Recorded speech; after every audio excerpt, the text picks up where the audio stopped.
Hello awesome people. हम सबका बचपन कार्टून्स देखकर बीता है। कुछ कार्टून्स एक्शन से भरे थे, कुछ कार्टून्स कॉमेडी से भरे थे, तो कुछ कार्टून्स लाइफ लेसन से भरे थे। उन कार्टून्स ने हमारा बचपन यादगार बनाया था, जिन्हें हम दिन रात बिना थके देख सकते थे। बट फिर अचानक से ये कार्टून आना ही बंद हो गए। मगर क्यों? उन्हीं रीजंस के बारे में आज हम बात करेंगे वाई दे स्टॉप्ड के सेकंड पार्ट में। फर्स्ट पार्ट का लिंक आपको एंड सीन पर मिल जाएगा, आप वहां से देख सकते हो। इस लिस्ट में ऐसे ऐसे कार्टून्स के नाम है जिन्हें रियल कार्टून लवर नहीं देखा होगा, तो वीडियो पूरा देखना। अगर पसंद आए तो लाइक और शेयर भी कर देना। तो लेट्स बिगिन। ज्यादातर सुपर हीरो कार्टून्स में ये देखा गया है कि वो सुपर हीरो कार्टून सीरीज जब टीवी पर आती है तो उसके साथ एक टॉय रेंज भी लॉन्च होती है, जिससे सबसे ज्यादा कमाई होती है एक फ्रेंचाइज की। अगर किसी सीरीज की टॉय रेंज हिट है तो समझो वो कार्टून सीरीज भी हिट है। ग्रीन लैंटर्न के केस में भी कुछ ऐसा ही हुआ। इस सीरीज के साथ आई इसकी टॉय रेंज और एक लाइव एक्शन मूवी 2011 में, जिसमें हमारे डेडपूल वाले भाई साहब रायन रेनॉल्ड्स थे। पहले ये मूवी फ्लॉप हुई एंड देन इस मूवी के फ्लॉप होने का असर इसकी टॉय रेंज पर पड़ा एंड वो भी फ्लॉप हो गई। अब जब टॉय रेंज ही फ्लॉप हो गई तो कमाई कहां से आएगी भाई, जिसके चलते इस कार्टून सीरीज को फर्स्ट सीजन के बाद ही बंद कर दिया गया। करेज द कवर्डली डॉग की बात करें तो इस कार्टून की दहशत इतनी थी कि हमारी कॉलोनी का एक बच्चा तो इस शो का नाम सुनते ही पैंट गीली कर देता था। लिटरली यार, छोटे बच्चों के साथ साथ कई बार इसके एपिसोड्स बड़े बच्चों को भी डराने में कैपेबल थे, और यही उन 3 रीजंस में से एक है इस शो के कैंसिल होने का। इंटरनेट पर अवेलेबल कई सोर्सेज के अकॉर्डिंग इसके काफी सारे एपिसोड्स इतने स्केरी थे कि वो बच्चों के लिए सूटेबल नहीं थे, तो उन्हें सेंसर कर दिया जाता था। एंड फिर सेंसरशिप के बाद इस कार्टून का बेसिक हॉट जेनर ही चेंज हो जाता था। तो क्या मतलब ऐसी सेंसरशिप का?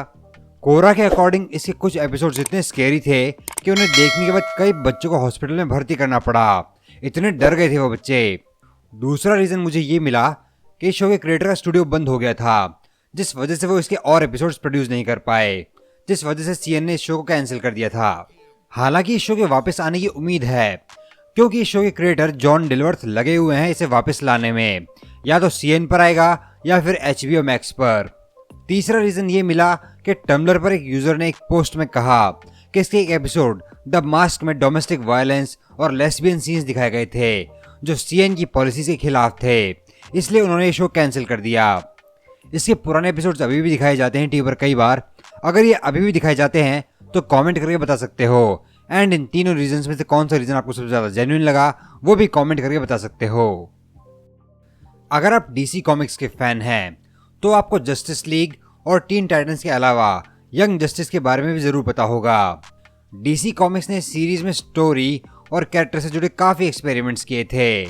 उन एक्सपेरिमेंट्स की बदौलत इस शो को बॉयज तो देखते ही थे, बट इस शो को लार्ज परसेंटेज में गर्ल्स भी देखने लगी थी। एंड यही कारण बना इस शो के कैंसिल होने का। लड़कियों ने लुटिया डुबा दी इस शो की। गर्ल्स शो तो देख लेती थी, बट इस शो के टॉयज नहीं खरीदती थी, जिस वजह से शो कम प्रॉफिट हो रहा था एंड प्रोड्यूसर्स का बजट हिल रहा था। फिर आखिरकार इसे भी ग्रीन लैंटर्न की तरह लो टॉय सेल्स प्रॉफिट की वजह से कैंसिल कर दिया गया। बेन 10 की अगर बात करें तो लास्ट ईयर तक इसकी 2016 वाली सीरीज चल रही थी, बट इस साल वो सीरीज कमबैक नहीं कर पाई 5th सीजन के तौर पर। उसकी जगह पर 44 मिनट्स ईच के 3 स्पेशल एपिसोड्स अनाउंस किए गए थे फेब 2021 में।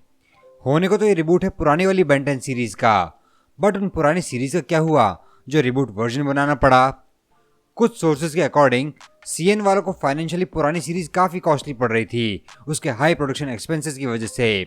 फॉर एग्जाम्पल एनिमेशन और पॉपुलर वॉइस एक्टर्स की वजह से इस सीरीज पर खर्चा काफी ज्यादा हो रहा था, इसलिए सीएन वाले बार बार रिबूट वर्जन ले आते थे इस सीरीज का।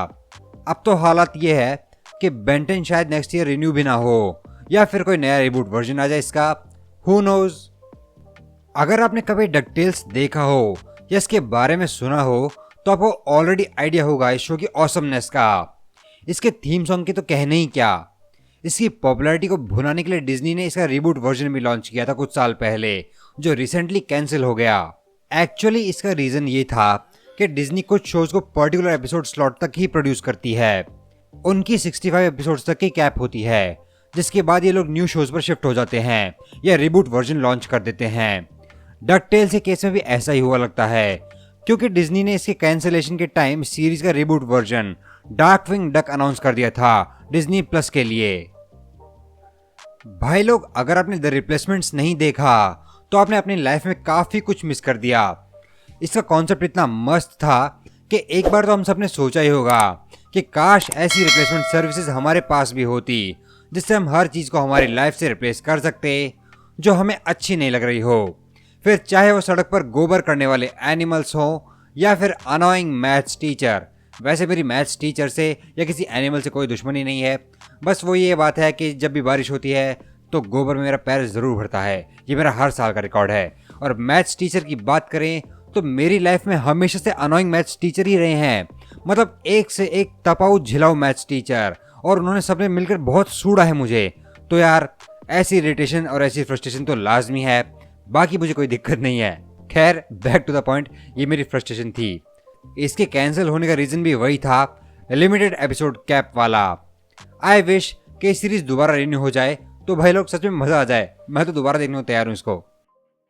रेगुलर शो भी सीएन का एक पॉपुलर शो था जिसके 250 प्लस एपिसोड्स और 8 सीजन्स थे। कोरा पर एक पोस्ट के अकॉर्डिंग ये शो चल तो बढ़िया रहा था, बट इसकी रेटिंग सीजन दर सीजन गिरती जा रही थी। सीएन वाले नहीं चाहते थे कि फ्यूचर में जब लोग इस शो को याद करें तो ये कहें कि सीएन वालों ने इतने अच्छे शो को लंबा खींच कर बेकार कर दिया। इसलिए सीएन वालों ने शो की प्रोडक्शन टीम को ये कहा कि हमें शो सीजन 8 तक ही रखना है, तो इसे एक अच्छे नोट पर एंड करते हैं ताकि ये शो एंडिंग के बाद भी पॉपुलर रहे अच्छी स्क्रिप्ट की वजह से, just like Phineas and Ferb. Avengers की फैन फॉलोइंग पूरी दुनिया में जबरदस्त है, हम सबको पता है।